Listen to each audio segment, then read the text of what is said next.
Bonjour mon frère, mon cher ami, je m'appelle Alindia, journaliste. Oui, oui. Wow.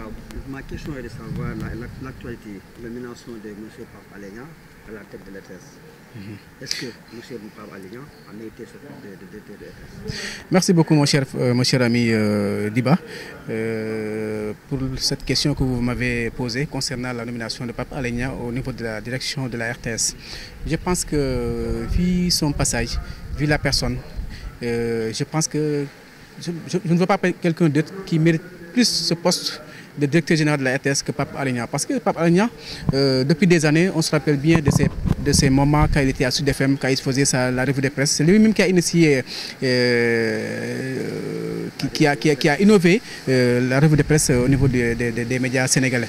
Donc, après la radio Sud FM, il a fait un passage à la DSTV. Il animait là-bas des émissions politiques, il faisait là-bas le journal. Donc, toute personne qui dise que Pape Alé Niang n'est pas journaliste, moi je dis que quand il était journaliste, vous étiez où d'abord? Oui, c'est ça ma question. Je leur repose la question. Vous étiez où ces gens-là qui disent que Pape Alé Niang n'est pas journaliste? Qui peut mériter plus ce poste de directeur général de la RTS que Pape Alé Niang, qui a sacrifié sa vie pour le projet PASTEF? Il a soutenu le projet PASTEF jusqu'à même être emprisonné durant des mois. Il a même été, je pense bien, au coma durant son séjour carcéral au niveau de la maison d'arrêt de Sébikotane. Donc, quand le président Diomaye, son Excellence et le Premier ministre Ousmane Sonko ont pris la décision de nommer Pape Alé Niang directeur général de la RTS, je dis que félicitations à notre confrère Pape Alé Niang. Et on attend d'abord qu'il déroule pour savoir s'il mérite ce poste ou pas. Parce que quelqu'un qui n'a pas encore démarré, bon, tu ne peux pas dire est-ce qu'il sait conduire ou pas. Attendons d'abord qu'il conduise, qu'il démarre. Et là, on saura là où il va amener la RTS. Bon. Vous savez aussi, au niveau de la RTS, il y a des choses qui se passaient alors que ça doit être banni. La RTS, c'est une télévision nationale. La RTS n'est pas une télévision de Macky Sall, n'est pas une télévision de Diomaye Faye. Donc la RTS, c'est la télévision de tous les Sénégalais.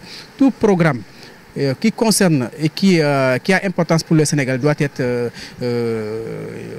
mis à la RTS. Donc tout le monde a droit à la RTS. Donc je dis que vraiment Pape Alé Niang, on lui souhaite bon vent pour cette nouvelle nomination à la tête de cette télévision nationale. Ma question est de savoir, Pape Alé Niang, est-ce qu'il peut faire mieux que des sortants? Pourquoi pas? Parce que quand vous voyez ce qui s'est passé à la RTS d'abord, la RTS était déjà c'est une chaîne nationale. Mais Racine Talla avait déjà politisé la RTS, alors que ça ne doit pas se passer ainsi. Donc nous demandons à Pape Alé Niang de prendre des mesures, revoir les choses, voir tout ce qui s'est passé au niveau de la RTS, la gestion même de Racine Talla. Pourquoi pas revoir cette gestion et faire un audit sur la gestion de Racine Talla, parce qu'il y a beaucoup de quoi que les gens déploraient. Il y a des gens qui ont fait là-bas plus de 30 ans, plus de 20 ans, qui ont été mis au frigo. Pourquoi? Quelles sont les raisons de ces sanctions-là? Donc tout cela doit être mis sur la table du directeur général, tout nouveau directeur général. Le directeur général sortant a fait mieux, il a fait beaucoup de choses, par exemple le nouveau bâtiment. Bon, le nouveau bâtiment, c'est un programme de l'État. Le nouveau bâtiment, c'est un programme de l'État. Ce n'est pas un programme de Racine Talla. Bien vrai que c'est lui qui était à la tête de cette institution, de cette télévision nationale. Bon, on ne peut pas ne pas citer son nom parce que c'est lui le directeur. Mais le nouveau bâtiment, c'est l'État du Sénégal qui a construit. Bien vrai que le DG Racine Talla il a fait des démarches pour que ce nouveau bâtiment-là soit construit et revoir aussi comment reconstruire l'ancien bâtiment qui est là-bas. Bon, on ne peut pas dire que tout n'est pas rose. Bon, Racine a fait quelque chose. Il a au moins fait quelque chose parce qu'il a installé 5 télévisions régionales. Je pense que là aussi c'est à féliciter. Mais nous demandons d'abord à Pape Alé Niang de mieux faire que Racine Talla et essayer de voir comment faire et essayer de travailler aussi avec tout le monde. Ce que je voudrais aussi ajouter, c'est de demander au nouveau directeur général Pape Alé Niang de voir les contrats signés au niveau de la RTS. Parce que aussi la RTS appartient à tous les Sénégalais qui ont la capacité et qui ont la formation de pouvoir travailler dans cette boîte. Donc ça ne doit pas être un héritage des gens de la RTS qui ont servi là-bas durant des années. Ils quittent, ils vont à la retraite, ils laissent leurs enfants là-bas, tout ça. Vraiment, je déplore cela. Et ça s'est passé ainsi aussi. C'est maintenant au directeur général de prendre toute sa responsabilité et revoir ces choses-là au niveau de la RTS. asalaamaaleykum maa ngi sant ñëpp di gërëm ñëpp di sant ñi nga xam ñooy seetaan la chaîne là di leen wax ne ci li ngeen ma posé question mooy maa ngi tudd Aliou Ndiaye journaliste ki nga xam ne mooy ki nga xam ne mooy Pape Alé Niang mooy question bi nga ma laaj ne ndax mën naa gérer li nga xam mooy RTS pourquoi pas Pape Alé Niang kenn du ne du journaliste képp ku wax ne Pape Alé Niang n'est pas journaliste moi je dis que ba Pape Alé Niang di nekk journaliste yow foo nekkoon.